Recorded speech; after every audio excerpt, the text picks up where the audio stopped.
جو ہے برزخ کی زندگی یا قبر کا بیان رکھوں گا۔ اکثر یہ ہوتا ہے کہ جب کوئی انسان کسی معاملے سے، کسی مسئلے سے، کسی حال سے، کوئی احوال سے ناواقف ہوتا ہے تو اس کی اہمیت بھی اس کے ذہنوں سے ضائع ہو جاتی ہے، وہ اس کو کوئی اہمیت بھی نہیں دیتا ہے۔ مثال کے طور پر اگر کسی شخص نے کوئی بیش قیمتی چیز آپ کے علاقے میں لائی، لیکن وہ بیش قیمتی چیز آپ کے علاقے میں نہ پائی جاتی ہو، تو ہمارے نزدیک اس چیز کی کوئی اہمیت نہیں ہوتی ہے، اس لیے کہ وہ ہمارے علاقے میں پائی نہیں جاتی ہے، تو لہٰذا اس کی اہمیت ہمارے پاس نہیں ہوتی۔ لیکن جب کوئی شخص کسی دوسرے علاقے سے آتا ہے اور آ کر یہ خبر دیتا ہے کہ بھائی فلاں چیز تو جو بہت زیادہ بیش قیمتی ہے، تو پھر وہاں ہمارے پاس اس کی جو اہمیت واضح ہوتی ہے، اور اس کے بعد سے پھر ہم جو اس کی اہمیت سمجھنے لگتے ہیں اور پھر اس کی ہم تعریف کرتے ہیں، ہاں یہ چیز جو ہے بیش قیمتی ہے، بہت اہم ہے۔ لیکن جب تک اس چیز کا ہمیں علم نہیں ہوتا تو لا علمی میں ہم جو اس چیز کو اہمیت نہیں دیتے اور اس سے غفلت بھی برتتے ہیں اور جو غافل بھی ہوتے ہیں۔ تو بہرحال یہی اسی قسم میں یہ ایک عنوان بھی تھا کہ ایک انسان کی زندگی کون کون سی ہے۔ عموماً یہ ہم سمجھتے ہیں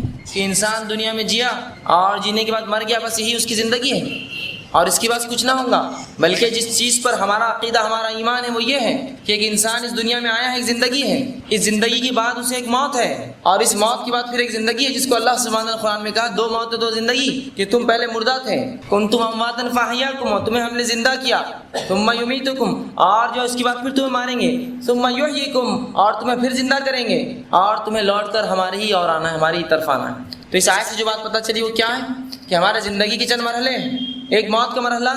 جو پیدائش سے پہلے تھا، مطلب ہم کچھ بھی نہیں تھے، ایک مرحلہ جو ہم جی رہے ہیں یہ پھر زندگی کا مرحلہ، اور اس کے بعد ایک اور مرحلہ جو پھر ایک موت ہوں گی، اور اس کے بعد پھر ایک اور مرحلہ، پھر وہ زندگی کا مرحلہ۔ دنیا اقوام عالم جو ہوتی ہے، دنیا کی قومیں صرف ان دو تین مرحلوں کو مانتی ہے، وہ کہتے ہیں ہم کچھ بھی نہیں تھے، پیدا ہوئے اور مر جائیں گے اور ختم، اس کے بعد کچھ نہ ہوگا۔ لیکن ہمارا ایمان اس سے آگے جاتا ہے، ہم مردہ تھے، ہم اللہ نے زندگی دی، اس زندگی کے بعد پھر ایک موت دیں گا، اس موت کے بعد پھر ایک زندگی ہوں گی جس میں حساب و کتاب ہوں گا اور جنت اور جہنم کے فیصلے ہوں گے۔ بہرحال اگر ہم زندگیوں کو تقسیم کریں تو تین اسٹیجز میں ہم اس کو تقسیم کر سکتے ہیں۔ ایک وہ زندگی جو ہم دنیا میں گزار رہے ہیں، ایک وہ زندگی جو مرنے کے بعد ہم قیامت سے پہلے تک قبر میں گزاریں گے، جسے عالم برزخ کہتے ہیں یا برزخی زندگی کہتے ہیں، اور ایک وہ زندگی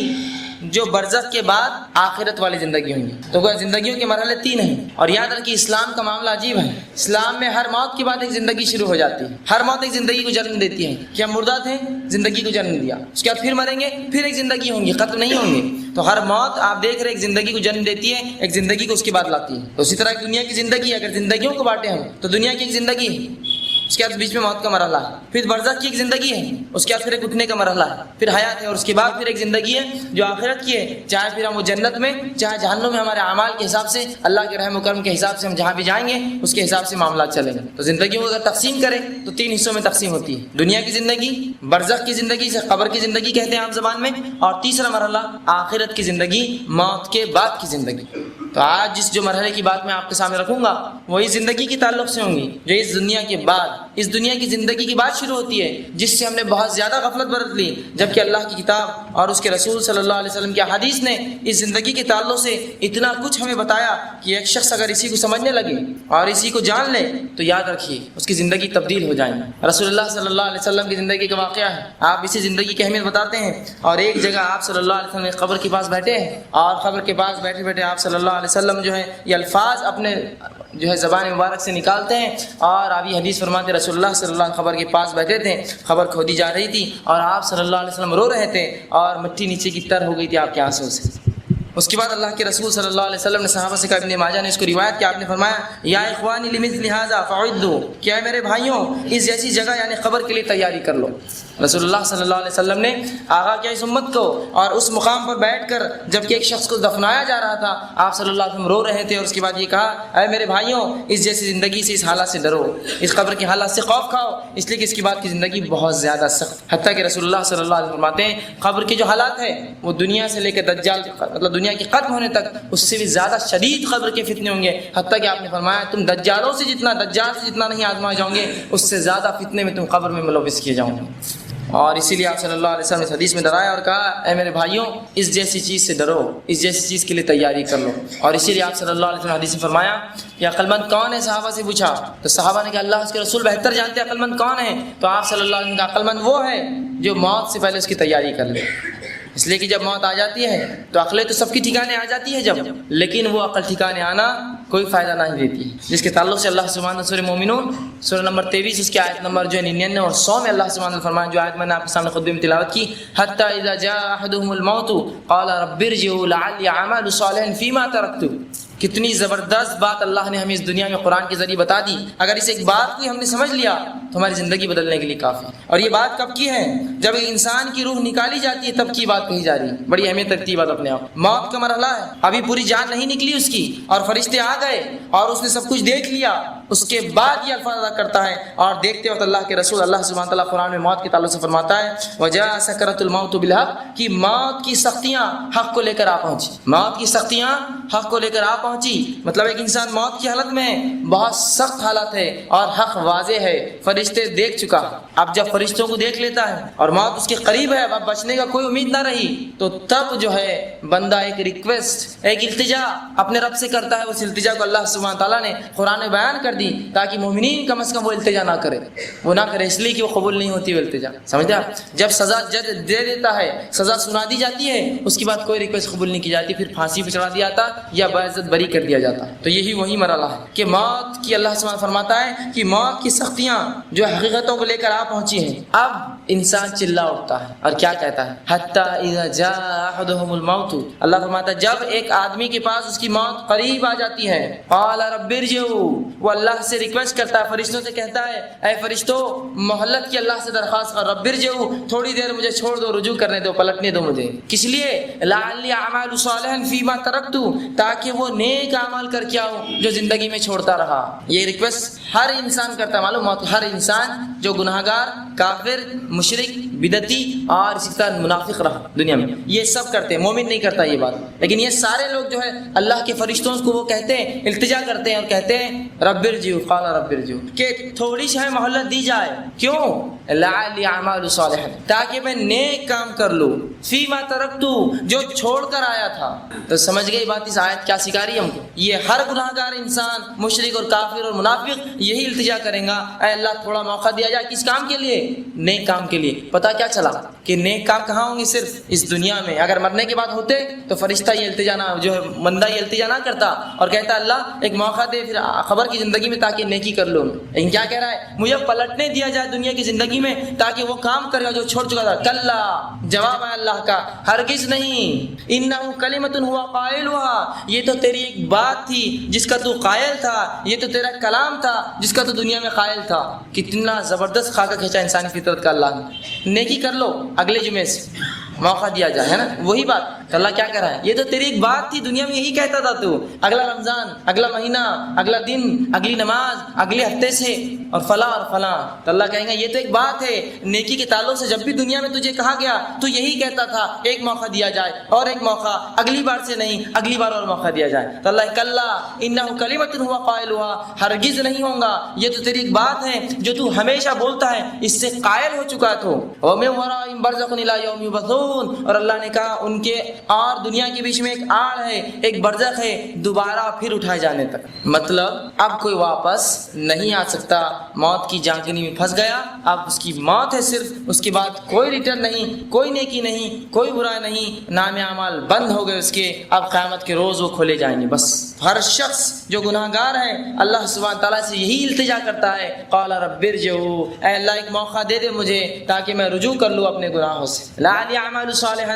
فیما ترکت، اور جو نیکیاں تو نے کہا تھا، نماز کی، روزے کی، زکوٰۃ کی، حج کی، امر بالمعروف، اچھائی کا حکم، نہی عن المنکر، برائی سے روکنے کی، اور کتاب پہ عمل کرنے کی، اور تیرے رسول کے طریقے پہ عمل کرنے کی، میں یہ سب کر کے آؤں گا، صرف ایک موقع دیا جائے مجھے۔ اور اللہ کا جواب کیا آئے گا؟ کلا، ہرگز نہیں ہو سکتا، یہ تو ایک تیری بات تھی جس کا تو دنیا میں قائل تھا، ومن ورائہم برزخ الی یوم یبعثون، اور ان کے اور اس دنیا کے بیچ میں ایک آڑ ہے، دوبارہ پھر سے اٹھا جانے تک۔ تو ایسا نہ ہو کہ موت ہم تک آ جائے اور ہم میں سے مرد اور ہماری خواتینیں یہی گزارش کرتے رہے، ایک موقع دیا جائے حرام کام چھوڑ دوں گا، ایک موقع دیا جائے اب نمازی بن جاؤں گا، ایک موقع دیا جائے اب روزے پورے ہوں گے، ایک موقع دیا جائے اب قرآن پہ عمل کروں گا، ایک موقع دیا جائے اب میں قرآن کے مطابق زندگی، ایک موقع دیا تیرے رسول کے طریقے پہ چلوں گا۔ یہ موقع نہیں ملنے والا ہے، یہ موقع نہیں ملنے والا ہے، گزارش سب کریں گے، موقع نہیں دیا جائے گا، یہ بات اٹل ہے۔ جب اللہ نے کہہ دیا کلا، تو اللہ اپنے طریقے کو نہیں بدلتا، اور اللہ اپنے کلام سے نہیں پھرتا، اور اللہ اپنے وعدوں سے نہیں پلٹتا، ہرگز نہیں، چاہے نبی ہو،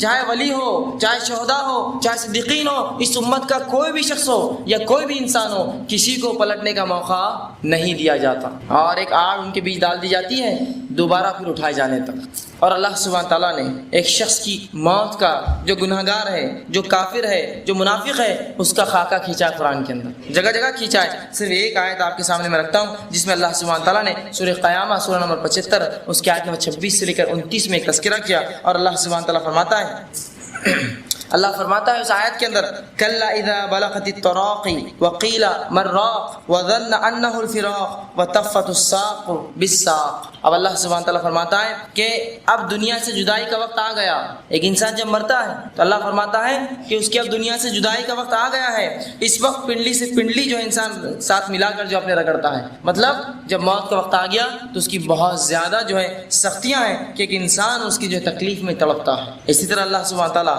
قرآن کے اندر ان لوگوں کا بھی تذکرہ کرتا ہے جو لوگ موت کے وقت ان کو موت آ جاتی ہے لیکن وہ نیک اعمال اس سے پہلے نہیں کرتے۔ اس کے تعلق سے اللہ فرماتا ہے اپنے نبی صلی اللہ علیہ وسلم کو کہ اللہ فرماتا ہے قرآن کے اندر جو سورہ انعام سورہ نمبر جو ہے 6 اور آیت نمبر 93 اللہ فرماتا ہے وَلَوْ تَرَى إِذِ الظَّالِمُونَ فِي غَمَرَاتِ الْمَوْتِ وَالْمَلَائِكَةُ بَاسِطُو أَيْدِيهِمْ اخرجوا أنفسكم اليوم تجزون عذاب الحون بما كنتم تقولون على الله غير الحق وكنتم عن آياته تستكبرون۔ اب اللہ سبحانہ فرماتا ہے کاش کہ نبی صلی اللہ علیہ وسلم تم ظالموں کو دیکھتے، کہ کاش کہ نبی صلی اللہ علیہ وسلم وہ لوگ جو دین پر نہیں چلتے یا اس کا انکار کرتے یا کافر تھے یا منافق تھے یا گناہگار تھے، تم ان کو ان کی موت کے وقت دیکھتے کہ دیکھ سکو جب موت کی جھانکنے میں مبتلا کیے جاتے ہیں اور فرشتے ہاتھ بڑا بڑا کر کہتے ہیں اب چلو اب نکلنے کا وقت آیا ہے، لاؤ اپنی جان ہمیں واپس دو۔ تو جب وہ کہتا ہے تمہیں جان آج تمہیں ان باتوں کی پیدائش میں، ان باتوں کی کرنے میں تمہیں جو ہے عذاب دیا جائے گا جو اللہ اور اس کے دین کے بارے میں تم کہا کرتے تھے اور اللہ کی آیتوں سے تم تکبر کیا کرتے تھے۔ تو رسول اللہ کہا کاش کہ نبی تم ان کو دیکھ پاتے کہ جب ایسے لوگوں کی روحیں فرشتے کھینچ کر نکالتے، کاش کہ تم دیکھ پاتے کہ کیا ان کی کیفیت ہوتی اور کس وجہ سے اللہ کے بارے میں نئی نئی باتیں کرتے تھے، اس کے دین کے بارے میں نئی نئی باتیں کرتے تھے، اس کے دین اور شریعت میں نئے نئے کام ایجاد کرتے تھے، اللہ کے بارے میں جو علم نہیں تھا ویسی باتیں بیان کرتے تھے شریعت کے معاملے میں۔ جب انہیں کھینچ کر نکالا جائے گا اور ان کی روحیں جانیں اندر گھسیں گی اور فرشتے کھینچیں گے، جس کو اللہ سبحانہ تعالیٰ نے سورہ نازیات کی آیت نمبر 1 میں فرمایا وَالنَّازِعَاتِ غَرْقًا، کہ قسم ہے ان فرشتوں کی جو ڈوب ڈوب کر جو ہے انسان کی روح کو کھینچ کر نکالتے ہیں، جو غوطے لگا لگا کر انسان کے جسم سے اس کی روح کو باہر نکالتے ہیں۔ وَالنَّازِعَاتِ غَرْقًا، کہ قسم ہے ان فرشتوں کی جو انسان کے جسم میں داخل ہو کر اس کی روح کو کھینچ کر نکالتے ہیں، مطلب وہ آنا نہیں چاہتا، وہ کافر ہے، وہ منافق ہے یا وہ جو گناہ گار ہے، اس کی روح نکلتی نہیں ہے، فرشتے ڈوب ڈوب کر کھینچ کر اس کی روح کو باہر نکالتے ہیں۔ تو یہ کیفیت ہے ان لوگوں کی جو اس دردناک چیز کو، جو موت کو بھلا بیٹھے ہیں، اور اس میں ہم سب شامل ہیں۔ ہم نے اس چیز کو ایک ایسا مذاق سمجھا کہ بس یہاں سے ختم ہوئی تو دوسری زندگی میں ہمارے لیے جنت انتظار کر رہی، جبکہ اس موت کے لیے اور اس قبر کے گھر کے لیے، اس مٹی کے گھروندے کے لیے جس کا اوڑھنا بھی مٹی کا ہے، جس کا بچھونا بھی مٹی کا ہے، جس میں کیڑے ہیں اور سانپ اور بچھو ہے اور جو تنہائی ہے اور اندھیرا ہے، کچھ نہ ہوگا، نہ ایک چھوٹا سا بلب ہوگا، نہ کوئی روشنی کی کوئی ٹیوب لائٹ ہوگی، نہ کوئی ایک دیا ہی اجازت دیا جائے گا، بلکہ خالص مٹی ہے، اوڑا بھی مٹی ہے، سویا بھی مٹی پر ہے، آزو بھی مٹی ہے، بازو بھی مٹی ہے، کیڑے اور مکوڑے ہیں، ویرانی ہے اور اکیلا پن ہے اور آفتیں اور مصیبتیں ہیں اور فرشتے ہیں اور کیا کیا پتہ نہیں اس کے ساتھ اور چیز۔ یہ وہ گھر ہے اکیلا جس میں میں اکیلا رہوں گا۔ وہاں دنیا کے لیے جو میں چیزوں سے بچتا تھا کہ دنیا کیا کہیں گی، وہاں کوئی بھی نہیں دیکھنے والا کیا حال ہونے والا۔ جو دین کو میں چھوڑتا تھا دنیا کے لیے کہ لوگ کیا کہیں گے، وہاں کوئی لوگ تیرے ساتھ آ کر اس کے اندر کوئی دیا نہیں جلانے والے تیری روشنی کے لیے۔ جن لوگوں کے لیے ماں باپ ہو، چاہے بہن بھائی ہو، چاہے دنیا والے ہو، چاہے بڑے ہو چاہے چھوٹے ہو، جن کے لیے ہم نے دین کو چھوڑا، وہ تو ہم کو صرف قبرستان تک دفن ہی کریں گے اور چھوڑ کر نکل جائیں گے۔ جب جائیں گے خبر میں تنہا، واحد، اکیلے، اندھیرا، مٹی، کیڑے اور مکوڑے اور ویرانی، اس سے ہٹ کر کچھ نہیں۔ یہ ایسا گھر ہے، لیکن اس گھر کے لیے ہماری کیا تیاری ہے، اس کے لیے ہم نے کیا کر رکھا ہے اور کیا کر چھوڑا ہے؟ اب تک کچھ بھی نہیں چھوڑا۔ رسول اللہ صلی اللہ علیہ وسلم کہے کے مطابق ہم سب بیوقوف ہوئے، کہ عقل مند تو وہ ہے جو اس سے پہلے اس کی تیاری کر لے، اس میں جانے سے پہلے اس کا سامان باندھ لے۔ اور یہ موت کا وقت اور اس کی حالتیں اور اس کی خوفناکیاں کس حد تک ہوں گی، اللہ کے رسول صلی اللہ علیہ وسلم کے خود حال اور احوال دیکھ لیجئے۔ آپ صلی اللہ علیہ وسلم کے تعلق تعلق سے آتا ہے کہ جب آپ کی موت کا وقت آیا، اب ان سے زیادہ عظیم اور معتبر اور محترم اور باعزت شخصیت اور نیک اور ولی اور جو آپ لقب کون ہو سکتا ہے؟ تو رسول اللہ صلی اللہ علیہ وسلم جب موت کا وقت آیا تو حدیث میں آتا ہے، ماں عائشہ رضی اللہ عنہا فرماتی ہے آپ صلی اللہ علیہ وسلم نے ایک پانی کا پیالہ لیا اور اس میں بار بار ہاتھ مارتے اور اپنے چہرے پر پانی مارتے موت کی تکلیف سے، اور اپنے چہرے پر بار بار پانی مارتے، اور آپ صلی اللہ علیہ وسلم چہرے سے پسینہ جاتا ایک ساتھ، اور یہ بات آپ صلی اللہ علیہ وسلم کے بیچ میں فرماتے اور کہتے ہیں سبحان اللہ ان للموت لسکرات، کہ اے سبحان اللہ موت کے لیے بڑی ہی سختیاں ہیں۔ اگر اللہ کے رسول صلی اللہ علیہ وسلم یہ قول کہتے ہیں کہ موت کے لیے بڑی سختیاں ہیں تو میں نہیں سمجھتا ہوں کوئی شخصیت دنیا کی ایسی ہے جو کہے موت میرے لیے آسان ہے، موت میرے لیے آسان۔ تو اللہ کے رسول صلی اللہ علیہ وسلم بار بار پانی لیتے، اپنے چہرے پر پانی مارتے اور یہ الفاظ ادا کر جاتے ہیں سبحان اللہ ان للموت لسکرات، کہ سبحان اللہ اللہ پاک ہے، موت کے لیے بہت زیادہ سختیاں ہیں،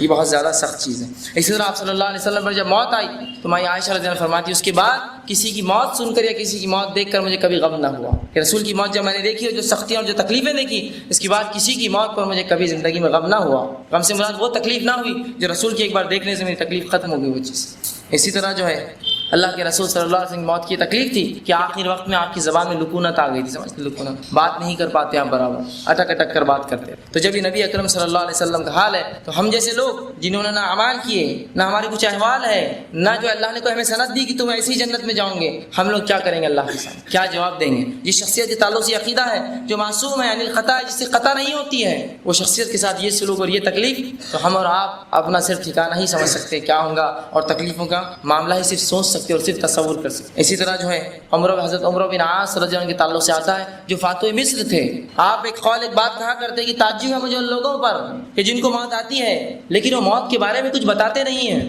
جب ان کی موت کا وقت آیا اور بہت زیادہ بیمار ہوئے، موت کا وقت قریب تھا، عبداللہ بن عباس رضی اللہ عنہ پہنچ کر کہا اے عمرو تم یہی تو کہا کرتے تھے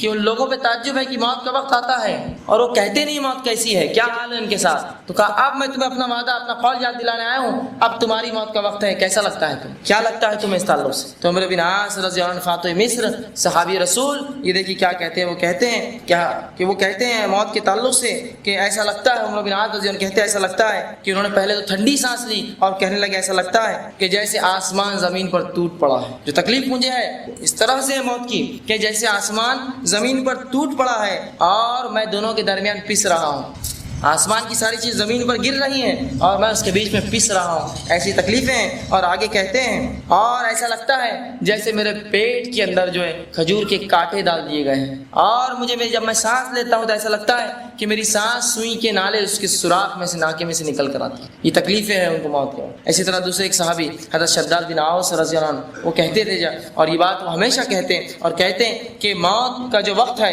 یہ اتنا المناک ہے کہ دنیا اور آخرت کی تمام ہولناکیوں میں سب سے سخت مرحلہ یہ موت کا مرحلہ ہے۔ دنیا اور آخرت کی ہولناکیوں میں سب سے خطرناک مرحلہ یہ مرحلہ ہے جب انسان کو ایک موت آتی ہے اس کی۔ اور پھر وہ آگے کہتے ہیں اور فرماتے ہیں کہ یہ آرو کے چیرنے سے زیادہ سخت ہے، اس کی تکلیف ایسی ہے جیسے کہ آدمی کو آرو سے چیرا جا رہا ہے۔ اور پھر آگے کہتے ہیں کہ یہ کینچیوں کے کاٹنے سے زیادہ سخت ہے کہ ایک انسان زندہ اور کینچی سے اس کا جسم کاٹا جائے اتنی تکلیف اسے نہیں ہوگی جتنی تکلیف موت اپنے ساتھ لاتی ہے۔ اور پھر کہتے ہیں یہ ہڈیوں کے ابالنے سے زیادہ سخت ہے کہ اگر کسی زندہ انسان کی ہڈیاں ابال دی جائے، پانی میں ڈال دیا جائے یا تیل میں، اتنی تکلیف نہیں ہوگی جتنی تکلیف اس موت کے وقت ہوتی ہے۔ اور وہ کہتے تکلیف، اور اگر مردہ زندہ ہو کر انسانوں کو بتا دے کہ میرے ساتھ کیا سلوک ہوتا ہے تو وہ فرماتے ہیں کہ کوئی دنیا میں انسان چین کی نیند نہیں سو سکتا، دنیا کو انسان چین کی نیند نہیں سو سکتا اگر اس کو تکلیف جو موت کے وقت ہوتی ہے اگر کوئی اسے بتا دے۔ تو یہ ہے وہ موت اور یہ ہے اس کے حالات۔ اب مردے کے ساتھ کیا ہوتا ہے موت کے بعد، بہرحال یہ ہم نہیں جان سکتے، اس لیے کہ کوئی شخص اٹھ کر یہ کہہ نہیں سکتا کہ اس کے ساتھ کیا ہوا، صحیح کیا ہوا کوئی بھی نہیں بتا سکتا۔ بہرحال جو قرآن نے اور جو رسول اللہ صلی اللہ علیہ وسلم کی احادیث نے ہمیں بتایا ہے، چند باتیں کچھ بیورا آپ کے سامنے رکھنے کی کوشش کرتا ہوں۔ یقیناً یہ صحیح بتانا تو یہ میرے لیے اور کسی کے لیے بھی ناممکن ہے، لیکن جو اللہ کی کتاب اس کے رسول نے جو چند باتیں بتائی وہ باتیں میں آپ کے سامنے آج جو ہے رکھنے کی کوشش کروں گا کہ صحیح کیا ہوتا ہے جب ایک انسان مرتا ہے اور موت آتا ہے، اور قرآن حدیث تعلق سے کیا کہتے ہیں۔ رسول اللہ صلی اللہ علیہ وسلم نے ایک مومن اور ایک کافر کی موت کے تذکرے الگ الگ کیے، ان کے دونوں کے الگ الگ احوال بتائے کہ موت کے وقت کافروں کے کیا احوال ہوں گے اور مومنوں کے کیا احوال ہوں گے۔ بہرحال بہت زیادہ کثرت سے حدیثیں آتی ہیں، میں مختصر سی احادیث کو دو حصوں میں تقسیم کر کے اس کا مفہوم رکھنے کی آپ کے سامنے کوشش کہ جو ہے نیکوکاروں کے ساتھ کیا ہوتا ہے اور بدکاروں کے ساتھ موت سے لے کر بعد میں برزخ کی زندگی میں کیا ہوتا ہے۔ آئیے پہلے دیکھیے نیکوکاروں کے ساتھ کیا ہوتا ہے۔ اللہ کے رسول صلی اللہ علیہ وسلم کی حدیث کا مفہوم رکھ رہا ہوں، الگ الگ حدیث کا مجموعہ ہے، بعد میں جو حوالے دیکھنا چاہے مجھ سے دیکھ سکتا ہے۔ تو اللہ کے رسول صلی اللہ علیہ وسلم فرماتے ہیں کہ جب ایک انسان جو نیک ہوتا ہے اور اس کی موت کے لیے فرشتے اس کے پاس آتے ہیں تو سب سے پہلے آتے ہی فرشتے اس کو سلام کرتے ہیں۔ جب نیک لوگوں کے پاس فرشتے آتے ہیں تو خوبصورت شکلوں میں آتے ہیں اور سلام کرتے ہیں اور اسے خوشخبریاں سناتے ہیں کہ اس کے لیے کیا اس کے رب نے رکھا ہے۔ جیسے ہی وہ آدمی جب فرشتوں کو دیکھتا ہے اور اسے اچھے کلام کرتے ہیں، اچھی بات کرتے ہیں، اور رسول اللہ فرماتے ہیں ایک خوشبودار اس کے لیے لباس جس کی خوشبو مجھ سے بھی بہت زیادہ ہوتی ہے، وہ کفن اس کے لیے وہ لے کر آتے ہیں اور اس کو سلام کرتے ہیں اور اسے اچھے اچھے ناموں سے، دنیا میں جن ناموں سے پکارا جاتا وہ ناموں سے اسے پکارتے ہیں اور اسے جو خوشخبریاں دیتے ہیں۔ جیسے ہی یہ بات رسول اللہ صلی اللہ علیہ وسلم فرماتے ہیں مردہ سنتا ہے، وہ کہتا ہے مجھے فوراً لے کے چلو جسم سے۔ وہ اپنے حالات سمجھ جاتا ہے کہ میرے لیے تو بہت کچھ رکھا ہے، وہ کہتا ہے کہ مجھے جلدی سے نکالو اور مجھے لے کر چلو۔ فرشتے اس کی روح کو بآسانی نکالتے ہیں، حتیٰ کہ رسول اللہ فرماتے ہیں جیسے مشک سے پانی نکلتا ہے کھولتے ہی، اس طرح سے جو ہے اس کی روح نکال لی جاتی ہے نیک آدمی کی، اور اس کو کفنایا جاتا ہے خوبصورت کفن کے اندر۔ فرشتے جو کفن لاتے ہیں اور اسے لے کر جو ہے آسمانوں کی طرف جایا جاتا ہے، اور پہلے آسمان پر رسول اللہ جب اس کی روح پہنچتی ہے اس سے پہلے فرشتے اس کی خوشبو سونگھ لیتے ہیں اور آپس میں کہتے ہیں کوئی نیک شخصیت آ رہی ہے آج، کوئی نیک انسان آ رہا ہے آج اوپر۔ اور رسول اللہ فرماتے جب آتے ہیں تو فرشتے اس کو سلام کرتے اور کہتے ہیں اے پاک روح آؤ، خوش آمدید ہے، استقبال ہے تمہارے، اللہ کی رحمت ہے تمہارے لیے، آؤ۔ اور اسے لیا جاتا ہے اور فرشتے اس کے ساتھ پہلے آسمان سے دوسرے آسمان تک چھوڑنے کے لیے آتے ہیں اور اسے مبارک باتیں دیتے ہیں اور اسے اچھے اچھے ناموں سے پکارے جاتے ہیں جن ناموں سے دنیا میں پکارا جاتا ہے، اچھے اچھے ناموں سے، اچھے اچھے القاب، فلاں بن فلاں، فلاں بن فلاں، اچھے نام۔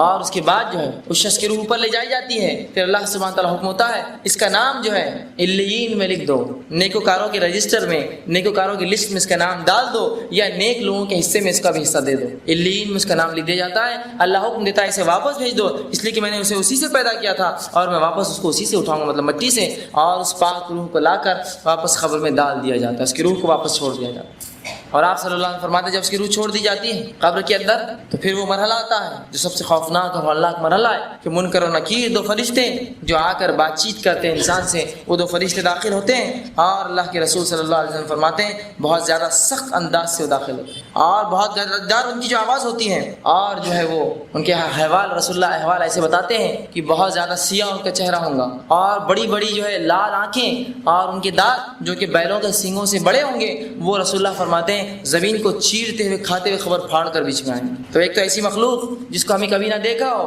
نہ کبھی سمجھا ہو، کبھی جانا ہو، اور وہ بھی اتنی ڈراؤنی، اور رسول اللہ ان کی آواز بجلی کی کڑک سے زیادہ تیز ہوگی، ہے نا، چھوٹی موٹی بجلی کڑک جاتی ہے تو مرد اور خواتین سب کا معاملہ جو ہے اکھڑ جاتا ہے کہ پتہ نہیں بجلی شاید مجھ پر ہی گری ہو، اس قسم کے حالات ہو جاتے ہیں۔ وہاں خبر میں انداز لگائیے منکر و نکیر جو بجلی کی طرح چلاتے ہیں اور ان کی آنکھیں گائے کی جیسی جو ہے بڑی بڑی لال آنکھیں ہیں اور گائے کی سنگ کے برابر ان کے دانت ہے اور جو ہے انتہائی بدصورت اور کالے ہیں، زمین کو چیرتے ہوئے دونوں آتے ہیں خبر کو پھاڑ کر اور انسان کے سامنے آتے ہیں اور اسے اٹھا کر بٹھا دیتے ہیں، خبر اسے اٹھا کر بٹھا دیتے ہیں اور اسے سوال کرتے ہیں من ربو کا، تیرا رب کون ہے، من نبیو کا، تیرا نبی کون ہے، ما دینو کا، تیرا دین کیا تھا۔ تین سوال رسول اللہ صلی اللہ علیہ وسلم فرماتے ہیں نیک انسان جب سے سوالات کی جائیں گے سورج کو ڈوبتا ہوا پائیں گا، خبر میں اس کو دکھیں گا سورج کو ڈوبتا ہوا، جب سورج کو ڈوبتا ہوا پائیں گا تو کہیں گا میں ابھی سوالوں کی جواب نہیں دے سکتا ہوں اس لیے کہ نماز کا وقت ہو رہا ہے، عصر کا وقت جا رہا ہے، سورج ڈوب رہا ہے، تو اس سے بتایا جائے گا اور جب وہ سمجھے گا یہ تو دنیا نہ رہی یہ تو قبر ہے، پھر وہ کہیں گے ہاں اب سوال کرو میں جواب دیتا ہوں۔ دیکھیے نمازی کی فضیلت خبروں میں تسکین ہے، سکون اور اطمینان سے رسول اللہ فرماتے ہیں مومن لوگ بیٹھے ہوں گے حتیٰ کہ سورج غروب ہوتے ہوئے دکھایا جائے گا اور ان کی صفت جو زندگی بھر نماز پڑھتے رہے، کہیں گے فرشتوں سے ایک منٹ رک جاؤ عصر کا وقت جا رہا ہے میں نماز پڑھ لوں، لیکن جب ہوش آئیں گا کہ یہ دنیا نہ رہی یہ تو قبر ہے تو پھر خاموش بیٹھ جائیں، کہیں گے اب سوال کرو، مطلب قبر میں اب کوئی عبادت نہ رہی کسی کی، وہ دنیا میں تھی ساری عبادت، کہیں گے ہاں آپ سوال کرو، اور منکر نکیر تین سوالات کریں گے، صرف تین سوالات، دنیا کے تین سوالات، قبر کے تین سوالات، تمام آگے کی زندگی پر اثر ڈالنے والے صرف تین سوالات، بڑے اہم سوالات۔ من ربو کا، تو مومن شخص کہیں گا میرا رب اللہ ہے، بآسانی وہ جواب ہے۔ دوسرا سوال کیا جائے گا من نبیو کا، کہ تیرا نبی کون تھا، تو کہیں گا محمد صلی اللہ علیہ وسلم، اشہد ان محمدن، وہ یہ گواہی دیں گا کہ محمد صلی اللہ علیہ وسلم میرے نبی ہے۔ اور جب اس سے تیسرا سوال ہوگا کہ تیرا دین کون سا ہے، ما دینوں کا، وہ کہیں گا میرا دین اسلام تھا۔ اس کے بعد فرشتے اس سے کہیں گے کہ تم آرام سے سو جاؤ، اور ایک سوراخ کیا جائے گا اور اسے جہنم بتائی جائیں گی، اور فرشتے کہیں یہ وہ چیز ہے جس سے اللہ نے تمہیں بچا لیا، اور وہ بند کر دیا جائے گا، اور ایک دروازہ کھولا جائے گا جو جنت میں سے اس کا مقام دکھایا جائے گا، اس سے کہا جائے گا آرام سے تم، اور جنت کی ہوائیں، اور رسول اللہ فرماتے حد نگاہ جہاں تک اس کی نظریں جائیں گی، جنت وہ جو ہے جہنم جو اس کی قبر کشادہ کھول دی جائیں گی، وسیع کر دی جائیں گی، اور جنت میں اپنا ٹھکانہ دیکھیں گا۔ جب وہ جنت میں اپنا ٹھکانہ دیکھیں گا وہ کہیں گا بس مجھے ایک موقع دو، میں اپنے رشتہ داروں کے پاس جانا چاہتا ہوں تاکہ بتاؤں نیکی کا اللہ نے میرے کیا بدلہ دیا ہے مجھے۔ کہا جائے گا نہیں اب تم واپس نہیں جا سکتے، تو وہ کہیں گا اللہ قیامت کو جلدی قائم کر تاکہ میں جلدی سے اس مقام پر جنت میں پہنچ جاؤں، اور وہی دعا کریں گا، فرشتے کہیں گے اب تم سو جاؤ آرام سے، اسے جو ہے ایک زبردست بستر دیا جائے گا جس پہ کہا جائے گا کہ اب تم آرام سے ایک دلہن کی طرح اس بستر پہ جو ہے سو جاؤ انتظار کر۔ جب وہ شخص لیٹ جائیں گا تو رسول فرماتے ایک شخص انتہائی خوبصورت حالت میں اس کے پاس آئیں گا اندر، اور وہ پوچھیں گا تم کون ہو؟ تو کہیں گا میں تیرے نیک اعمال ہوں جو دنیا میں کیا کرتا تھا، میں تیرے نیک اعمال ہوں جو تم دنیا میں کیا کرتا تھا، تیرے لیے خوش آمدید ہے، تیرے لیے بھلائی ہے۔ اور اس کے بعد وہ چلا جائیں گا اور یہ نیک شخص سو جائیں گا، دوبارہ اٹھایا جائے قیامت سو جائیں گا۔ اور اسی بات کو اللہ کے رسول صلی اللہ علیہ وسلم نے ایک بہترین حدیث میں فرمایا تھا، تین دوست ہیں، تین ساتھی ہیں، تین دوست ہیں، پہلا وہ ہے پہلا ساتھی جو انسان کے مرتے اس کا ساتھ چھوڑ دیتا ہے، پھر فرمایا دوسرا وہ ساتھی ہے جو قبرستان تک ساتھ آتا ہے، اور تیسرا وہ ساتھی ہے جو تمہارے ساتھ قبر میں اور قیامت کے دن ہوگا۔ پھر آپ نے فرمایا پہلا ساتھی پہلا دوست وہ ہے جو مرتے ہی تمہارا ساتھ چھوڑتا ہے، وہ تمہارا مال و دولت ہے۔ انسان مرا سب کچھ چھوڑ گیا، اس کا کچھ لے جاتا ہے ساتھ، کچھ لے جاتا ہے۔ الیگزینڈر سکندر جس کو ہم کہیں سکندر اعظم، جب یہ مرا تو تاریخی روایت آتی ہے کہ یہ جو ایک بہت نوجوان شخص تھا اور 19 سے تقریباً 21 سال کی عمر میں حکومت کیا اور 33 سال کی عمر میں مر بھی گیا، اور دنیا کے بہت بڑے علاقے میں جو ہے اس نے قبضہ کیا، لیکن جب مرا تو ایک وصیت کر کے مرا، بہرحال وہ مسلم نہیں تھا لیکن وصیت کر کے مرا کہ جب مجھے میرا جنازہ لے جایا جائے گا تو میرے ہاتھ دونوں باہر رکھنا تاکہ لوگوں کو پتہ چل جائے کہ سکندر جس چیز کے لیے جو اپنی زندگی غارت کیا آج ساتھ کیا لے جا رہا ہے اپنے اٹھا کے، دونوں ہاتھ خالی ہے اس کے۔ تو اس میں فرماتے مال خلاص، آدمی مرا مال وہیں رہا، حتیٰ کہ اگر ہاتھ میں ایک چھوٹی سی 80 یا 20 یا 30 روپے کی چاندی کی انگوٹھی ہوں گی کھینچ کر نکالی جائیں گی، اس کی انگلی بھی ٹوٹ گئی